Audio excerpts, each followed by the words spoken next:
Hunter beef को अब हम कट करके बताते हैं आपको।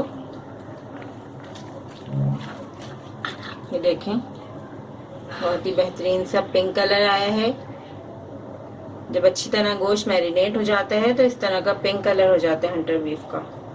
अगर हम हंटर बीफ को अच्छी तरह मैरिनेट नहीं करेंगे तो फिर ये पिंक कलर नहीं आएगा हंटर बीफ का। बहुत ही आसान तरीके से हमने आपको हंटर बीफ बनाना सिखाया। इसमें हमने कोई एल्युमिनियम फॉइल या फिर अवन का इस्तेमाल नहीं किया।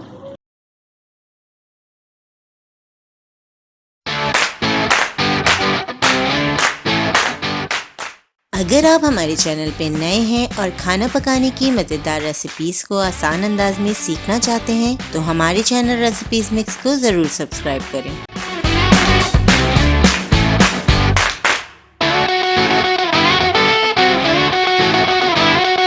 बिस्मिल्लाहिर्रहमानिर्रहीम, अस्सलामु अलैकुम। हंटर बीफ की मैरिनेशन के लिए एक बाउल में 1.5 कप पानी ऐड करेंगे। ये बड़े साइज का कप लिया है हमने, तो इसमें 1.5 कप पानी आराम से आ जाता है। आधा कप सफेद सिरका, आप लेमन जूस भी यूज कर सकते हैं। 1.5 चाय का चम्मच नमक, 2 खाने की चम्मच कुटा हुआ अदरक लहसुन, 2 खाने की चम्मच ब्राउन शुगर, आप गुड़ भी ले सकते हैं, पिसा हुआ जो गुड़ होता है वो भी डाल सकते हैं आप। 1 खाने का चम्मच कलमी शौरा ऐड करेंगे। इस तरह से क्रिस्टलाइन फॉर्म में कलमी शौरा अवेलेबल होता है मार्केट में। हमने इसे तवे पे गरम करके फिर पीस लिया है। 1 खाने की चम्मच के बराबर हमने इसे ऐड कर दिया है सिरके के साथ और तमाम मसालों के साथ। कुछ खुश्क मसाले हम पीस लेंगे। 1 खाने का चम्मच सफेद जीरा, 2 दालचीनी की स्टिक्स हैं, आधा चाय का चम्मच लौंग, आधा चाय का चम्मच सफेद मिर्च और 1 चाय का चम्मच काली मिर्च। इनको हम पाउडर फॉर्म में पीस लेंगे। मसालों को हमने पीस लिया है, बिल्कुल बारीक ग्राइंड कर लिया है। अब हम ये मसाले ऐड कर देंगे। तमाम चीजों को अच्छी तरह मिक्स करेंगे। 1 किलो हमारे पास बीफ है, बीफ का पीस ऐड कर देंगे। बीफ के पीस में हम गहरे कट लगा देंगे ताकि तमाम मसाले एब्जॉर्ब हो जाएं अच्छी तरीके से बीफ के पीस में। इसी प्रोसेस को हम तकरीबन 5 दिन तक रिपीट करेंगे। गोश्त के साइड को टर्न करते रहेंगे रोजाना। मैरिनेशन टाइम पूरा चाहिए होता है। बेहतरीन हंटर बीफ अगर आप बनाना चाहते हैं तो आपको मैरिनेशन टाइम देना पड़ेगा। 5 दिन तक आप इसे मैरिनेट करके फ्रिज में रखिएगा। बस रोजाना आप इसके साइड्स चेंज करते रहिएगा। बस अब हमने ये डिप कर दिया है। मीट के पीस को हमें डिप करना है तमाम मैरिनेशन में।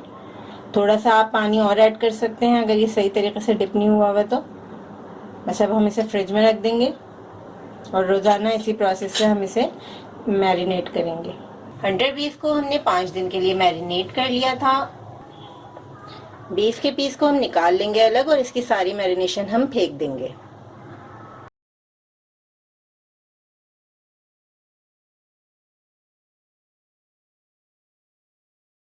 ये हमने मोटा वाला धागा ले लिया है। अब बीफ के ऊपर हम ये टाइटली लपेट देंगे, बिल्कुल टाइट करके।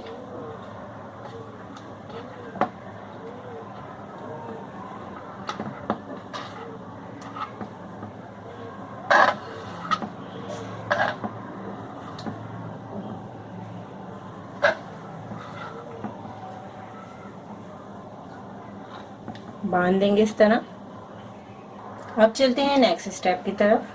2 कप उबलते हुए पानी में हम हंटर बीफ ऐड कर देंगे। अब हम हंटर बीफ को बिल्कुल लो फ्लेम पर तकरीबन 1 से 1.5 घंटा पकाएंगे, यहाँ तक के पानी खुश्क हो जाए और गोश्त अच्छी तरह से गल जाए। दरमियान में हम 1 से 2 मरतबा इसे टर्न कर देंगे। हंटर बीफ को हमने 1.5 घंटा पका लिया है। साइड्स हमने चेंज कर दी थी 2 से 3 मरतबा। हंटर बीफ अच्छी तरह पक चुका है, देखें नाइफ आराम से अंदर जा रही है। हंटर बीफ का पानी भी ड्राई हो चुका है। थोड़ा सा ये पानी हम इसे ड्राई करेंगे, उसके बाद हंटर बीफ को हम ठंडा करके सर्व करेंगे। हंटर बीफ को हमने पैन में ही छोड़ दिया था, 1 घंटे हमने इसे ठंडा कर लिया है। अब हम इसके धागे निकाल लेंगे। धागे हमने इसलिए बांधे थे ताकि गोश्त शेप में रहे। हंटर बीफ को अब हम कट करके बताते हैं आपको। ये देखें, बहुत ही बेहतरीन सा पिंक कलर आया है। जब अच्छी तरह गोश्त मैरिनेट हो जाता है तो इस तरह का पिंक कलर हो जाता है हंटर बीफ का।